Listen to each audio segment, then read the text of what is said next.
Hello guys, good morning. Good evening na pala guys, kaya it's already night here. So, update ko lang po yung last year na tinanim ko na kale. Yan na po sila. Organic kale po. Ang galing-galing ng aking kale, oh. Hindi pa sila nawawala. Mas lalong-lalo silang mas lalong-lalo silang gumagandi at gumagaling. Grabe, oh. Ang kale po ay superfood po siya, guys. Kaya yan, napaka talaga niya, oh. Napakalago niya, guys. Alam nyo, guys, yung 4 na piraso lang, about $2 pag organic.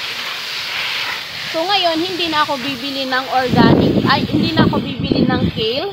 Kasi mayroon na ako dito sa bahay. So, next season naman, kasi na dito mag-spring na muna tayo. Medyo malamig, windy nga kasi para matanggal yung mga brown leaves. Nakakatuwa talaga si Lord. Nakakatuwa. Lord, wag naman masyado, Lord. Medyo masyadong mahangin. Sobrang hangin. Kaya yan. Okay.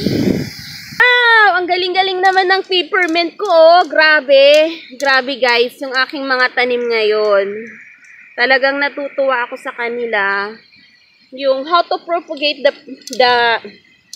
ito ang remembrance ko sa mom ko, yung my mother-in-law. Ewan ko, nawala na yung peppermint doon sa kanya. Favorite pa naman ng mother-in-law ko yung peppermint. Peppermint chocolate, favorite ngayon. So anyway guys, ito yung aking garden. Talagang I'm so excited na ipakita ko sa inyo.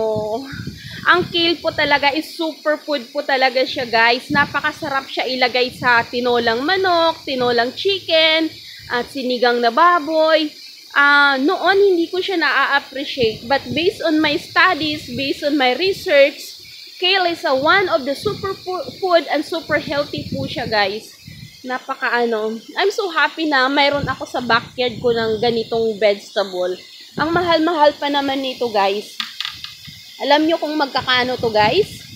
Yun nga, bumibili kami dun sa store mga something like, sabi ko nga kanina, 4 pieces lang siya na leaves. About almost $2. Talaga, guys, grabe. Ito yung aking kale. Kale, maraming salamat, Kale. Mahal na mahal ko talaga kayo. I love you, Kale. Sobra, kulot na kulot siya, guys. Ito, may mga kulot na kulot siya, guys, oh. Tapos yung bandaron, hindi naman masyadong curly. So, yan.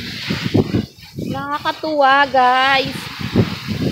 Sobrang nakakatuwa pag masdan yung aking Pero yung mga ibang plants ko, guys, wala na sila, namatay na yung iba. Pero nag-survive yung mga onion at garlic ko kasi underground naman siya, nasa roots naman siya, bulb siya. So, yan ang aking update sa kale ko, guys. Sana ay magtanim din kayo ng mga ganitong vegetable, guys.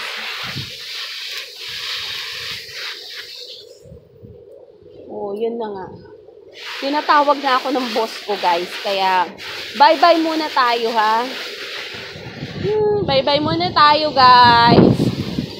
If you are new to my channel, guys, please do subscribe my channel, okay? Kasama ko kayo sa mga prayers namin dito, okay? At lagi niyong tatandaan, mahal na mahal kayo namin dito. Sa mga magsusubscribe dito sa video ito, please comment kung mayroon kayong mga prayer requests. Pwede nyong i-message down below para ma-help kayo namin at we interact each other. Okay, thank you guys. God bless, God bless. Ingat-ingat kayong lahat dyan. Nakakatuwa tong aking garden